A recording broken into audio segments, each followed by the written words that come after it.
Olá, oitavo ano, tudo bom com vocês? Eu sou a professora Cristiane e hoje, em nossa aula de gramática, nós vamos fazer uma revisão sobre vozes verbais, tá? Quem tem dúvida, é hora de aproveitar esse momento para tirar todas as dúvidas, tá legal? Vamos lá então.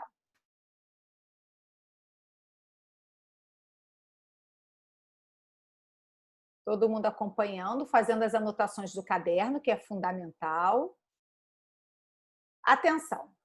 Vozes verbais. Dá-se o nome de voz à forma assumida pelo verbo para indicar se o sujeito gramatical é agente ou paciente da ação. As vozes verbais podem ser apresentadas como ativa ou passiva. Então, isso nós já vimos, né? A voz ativa é aquela que o sujeito pratica a ação. Eu comi doce de leite. Então, aí eu tenho uma voz ativa. Quem está praticando a ação? Eu. Então, estou praticando a ação do verbo comer, certo? E a voz passiva é aquela voz em que o sujeito recebe a ação, tá? Ele é um sujeito paciente. O doce de leite foi comido por mim. O sujeito agora, o doce de leite, ele é um sujeito, mas ele é um sujeito paciente, né? Ele está sofrendo a ação. O rapaz apresentou o trabalho na faculdade. Quem é o sujeito? O rapaz. Ele não está praticando a ação? Logo aí eu tenho uma voz ativa. O trabalho foi apresentado pelo rapaz na faculdade. Agora, quem é o sujeito? O trabalho. Mas o trabalho, ele foi apresentado. O trabalho, ele pode apresentar? Não. Alguém que apresenta o trabalho. Então, se alguém que apresenta o trabalho aí, ele é um sujeito paciente, que ele está sofrendo a ação do verbo apresentar. Pelo rapaz na faculdade. Agora, pelo rapaz, não é quem praticou a ação? Na voz passiva, sim, foi quem praticou a ação na voz passiva. Então, ele é o agente da passiva.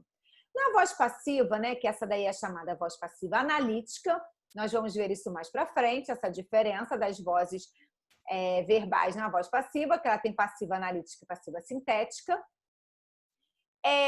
Vocês vão ver a questão que o agente da passiva, ele pode aparecer ou não, tá legal? Ele não é obrigatório. Apresentou-se o trabalho na faculdade. Agora aí eu tenho a voz passiva sintética. Por quê? O trabalho que foi apresentado, não é? Então, ele é o quê? Um sujeito paciente também, certo? Sendo que na voz passiva sintética eu não tenho quem? O agente da passiva. Não tenho, tá bom? Agora vamos lá. Vamos falar mais um pouquinho sobre a voz ativa. Na voz ativa, o que nós temos? Olha a estrutura. Sujeito-agente, uma ação e um objeto paciente, certo? Ou seja, esse meu objeto daí, ele tem que ser direto, tá? Eu posso até ter um indireto, mas obrigatoriamente eu tenho que ter um objeto direto, para eu poder passar da minha voz ativa para a minha voz passiva, tá bom? Então, aqui eu estou falando em relação à transformação da voz ativa para a voz passiva, tá? Porque hoje nós vamos ver mais especificamente essa mudança da nossa voz ativa para a nossa voz passiva, tá? Porque a voz ativa pode aparecer com qualquer verbo e qualquer complemento, certo? A voz ativa. Pode até aparecer com verbo intransitivo. Alice saiu cedo. Alice é quem praticou a ação, está na voz ativa. Só que nesse caso eu não posso passar para a voz passiva analítica nem a sintética. Eu só posso transformar da voz ativa para a voz passiva analítica e sintética se eu tiver essa estrutura aí citada. Sujeito-agente, uma ação e um objeto, sendo que esse objeto é o direto. Não é isso? Porque meu verbo ele tem que ser o quê? Transitivo direto. Porque se eu tiver um verbo de estado, eu vou ter só a voz ativa, né? Alice é bonita. Alice é o meu sujeito-agente, certo? Eu tenho uma voz ativa, não deixo de ter. Mas aqui eu estou focando na estrutura para eu transformar da voz ativa para a voz passiva, tá bom? Lembre-se, na voz ativa dá-se destaque aquele que pratica a ação. Claro, a voz ativa, o sujeito, ele é agente que pratica a ação. Maria lerá vários livros. Olha a estrutura lá de cima, ó. Sujeito, agente, uma ação, que é a ação de ler, e vários livros é o meu objeto paciente. Para eu transformar essa voz ativa na passiva, o que eu vou fazer? Eu vou pegar o meu objeto paciente e vai virar o sujeito. Então, vamos ver. Vários livros serão lidos por Maria. Tá? Então, vamos ver isso daqui a pouco.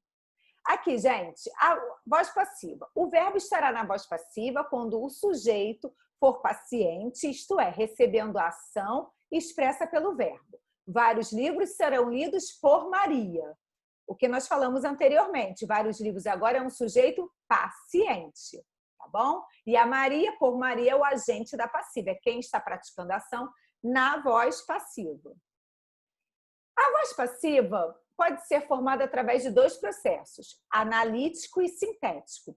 Esse processo da voz passiva nós vamos ver em nossa próxima aula, tá legal? Então, hoje, né, nós vimos a voz ativa no processo dela se transformar para a voz passiva analítica e sintética. Na próxima aula, nós vamos aprofundar a voz passiva analítica e a sintética, tá bom?